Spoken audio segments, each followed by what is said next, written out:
is Crystal Fox from the Have and the Have-Nots, and I am here stepping in the shade room.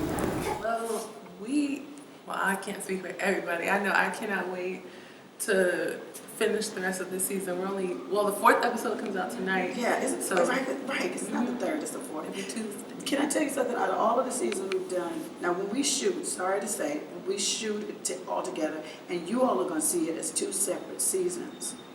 But what I'm saying to you is this season and next season, the ones we shot together, it's one of my favorite. Really? Yeah. Can you tell us Harsher content, but things plucked out of the headlines of the papers, and this is what gets me. Okay. Tyler has picked, and it's a lot of scripts we've had it, and something happens just after it. Oh, wow. Or it was happening while we were shooting it, which was still after he wrote it, because we just got it.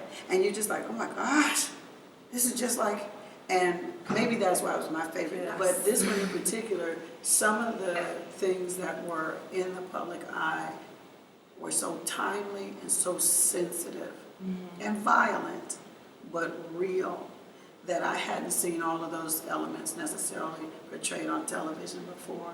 And I'm looking forward to you all seeing it, because it'll just show that we're still growing and getting richer and staying more current. I have one more thing I want to ask you about acting and Hollywood or the Atlanta scene in general. Do you still find it difficult, because you have a career span of like 37 years. Do you still find it difficult to find work? Yes. Why? There's always this formula that you're told, like from when you start, you need a headset, you need pictures, you need a resume, you need a reel. I've heard it over and over again, and it doesn't matter when I've had it or not had it, or had it updated or not had it updated. That wasn't the formula either. Something has eluded me if there is a formula, and it also made me question a lot of times whether or not I was relatable in television.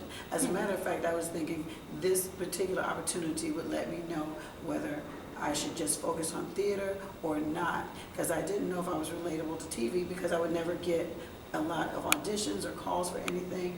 But I also equate that with the fact that I've never really had representation that came to me to want to represent. Representation that I got was based on relationships I procured from other work. I would get a job, and it would be something that needed representation. It was too large for me to just try to do it on my own. So a friend would say, go to my agent or go to this agency. Well, when you walk in with work, that's like walking in with money. So they never refused me, but they never invested either. Well, I'm not scared to say, and it's kind of still happening. And that is unfortunate, because you think, we call it the dangling carrot. You keep plugging until you get a job, and then you keep plugging until you get the next job, and then you hope you get a bigger part so you can get a bigger chances to audition for bigger and better things. Well, I'm on the #1 show on cable. It's hard for me to say, I'm starring in or whatever, but I have what's considered a lead role on this show with Tyler Perry and Oprah Winfrey as my bosses. And I was sent on one audition, one or two, in the 4 years we have been working. What? The good thing is that I have a theater background, so but I'm getting calls from relationships I already have, and I've made through the work I've done, not through anything else. And so it's that part I still don't get. I really still don't get it. I don't get it either. Well, we have women like Taraji P. Henson and Octavia Spencer, Viola Davis.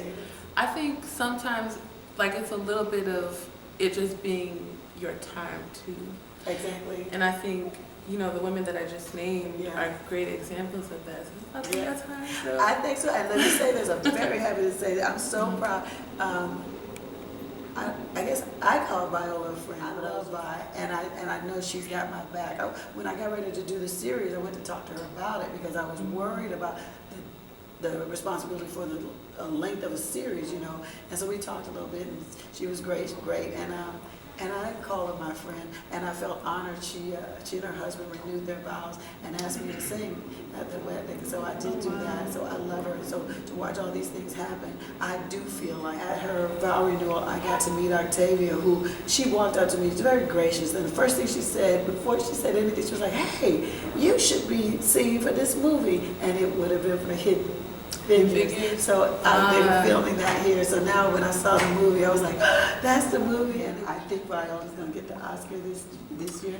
Even if she don't, if one of my girls do, what I'm happy about is, look at who's going to the Oscars. Moonlight, our guys, oh my God. And all the ladies from Hidden Figures, which I'm a little sad, I could say pissed off that we don't know that history until now. Yes. Oh my God. And Fences, Denzel.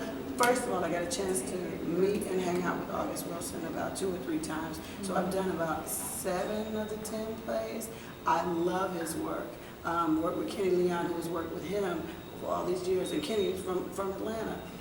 Directed Broadway and all that.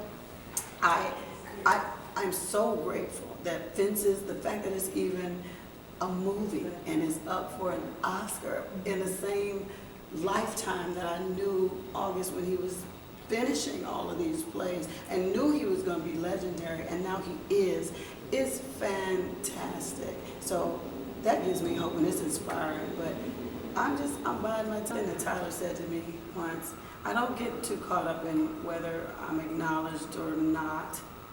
But I remember one time I was just wondering, I don't feel like hustling the same way when this is over, because I've gotten to do such a full range of acting. To me, I get to act a lot on Have and Have Nots, and something that I'm passionate about, and a lot of work I get to put into it. Yeah. To go back to small things is going to be real hard. And so I was thinking about that. I was like, God, do I have it in me to reinvent, to keep going, keep going? And I know the answer is yes, but I don't know in what way. And all he said to me was, you know, have you ever thought God has kept you hidden for a reason? And I hang on to that because I believe it to be true. Yes. And so to me, it piggybacks with what you said. I believe it. When it's your time, it is your time. And right now, let me be real clear. This is a magical time for me right now. Hannah, love this character.